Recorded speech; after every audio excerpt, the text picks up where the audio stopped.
भारत रूस के लिए 27 देशों से भिड़ गया, भारत पूरा यूरोप हिल गया। यह वो भारत है जिसने अकेले दम पर 27 देशों की रणनीति को तहस नहस कर दिया और पूरे यूरोप को हिलाकर रख दिया। बात सिर्फ रूस से तेल खरीदने की नहीं है, यह कहानी है उस भारत की जिसने पश्चिमी गुट के हर खेल को उनकी आंखों के सामने नाकाम कर दिया। यूरोपीय संघ ने रूस को तोड़ने के लिए 18वां प्रतिबंध पैकेज लाया। उन्होंने रूस के कच्चे तेल पर डायनेमिक प्राइस कैप लगा दिया, टैंकरों और पाइपलाइनों तक को निशाना बनाया। मकसद साफ था, रूस को घुटनों पर लाकर यूक्रेन युद्ध से पीछे हटाना। लेकिन इन सारी चालें उस वक्त धरी रह गईं जब भारत ने मास्टर स्ट्रोक चला। भारत ने साफ कह दिया, हम किसी के दबाव में नहीं झुकेंगे, 140 करोड़ भारतीयों का हित ही हमारी नीति है। यूरोपीय संघ को लगा कि भारत डर जाएगा।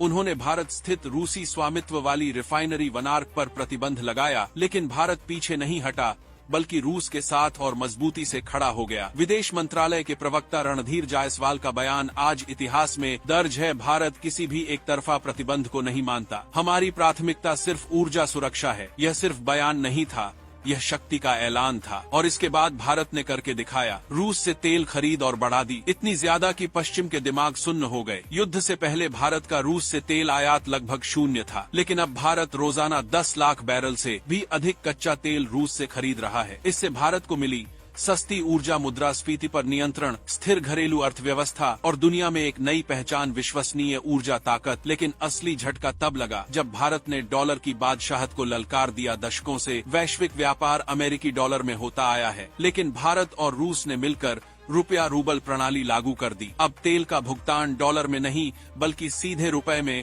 और रूस भी भारतीय आयात के लिए रूबल का इस्तेमाल कर रहा है। भारत ने साफ कर दिया, डॉलर का दबदबा अब खत्म होगा। पश्चिम की नैतिकता की दुकान भी भारत ने बंद कर दी। भारत ने दुनिया को याद दिलाया, जब बेल्जियम और स्पेन खुद रूस से एलएनजी गैस खरीद रहे हैं तो भारत को लेक्चर मत दो। नैतिकता की दुहाई देने से पहले खुद उसे निभाओ। भारत की रणनीति सिर्फ रूस तक सीमित नहीं रही, यही तो आज का भारत है। भारत रूस से S-400 मिसाइल और सस्ता तेल लेता है तो अमेरिका से प्रीडेटर ड्रोन और रक्षा तकनीक भी खरीदता है। फ्रांस से राफेल, जापान से सेमीकंडक्टर और यूएई से निवेश। भारत हर मोर्चे पर संतुलन बनाता है और अपनी शर्तों पर खेलता है। यही वजह है कि भारत आज किसी का पिछलग्गू नहीं बल्कि ग्लोबल पावर सेंटर है। भारत ने रूस को ऊर्जा की जीवन रेखा दी और अमेरिका यूरोप की सबसे बड़ी चाल को नाकाम कर दिया। पश्चिमी विश्लेषक सकते में हैं। उन्होंने कभी सोचा भी नहीं था कि भारत इतनी बड़ी बाजी पलट देगा। भारत ने यह सब सिर्फ दोस्ती के लिए नहीं किया, यह किया अपने राष्ट्रीय हितों, अपनी ऊर्जा सुरक्षा और अपनी वैश्विक ताकत को स्थापित करने के लिए। आज का भारत कोई कमजोर मुल्क नहीं, यह वही भारत है जो चीन को उसकी भाषा में जवाब देता है, पाकिस्तान को औकात दिखाता है और अमेरिका यूरोप को भी आईना दिखा देता है। भारत अब सिर्फ उभरती शक्ति नहीं बल्कि निर्णायक शक्ति है। अब वैश्विक सप्लाई चेन भारत के बिना अधूरी है। तकनीक, रक्षा और ऊर्जा बाजार भारत के बिना चल ही नहीं सकते। भारत अब किसी के आगे हाथ नहीं फैलाता बल्कि मेज पर अपनी शर्तों के साथ बैठता है। दोस्तों, यही नया भारत है। यह भारत किसी की कठपुतली नहीं, यह विश्व पटल का चाणक्य बन चुका है। जब भारत एक झटके में 27 देशों को मात देता है, रूस को ताकत देता है, डॉलर को चुनौती देता है और पश्चिम को आईना दिखाता है, तब यह साबित होता है कि आज एशिया नहीं, भारत ही विश्व राजनीति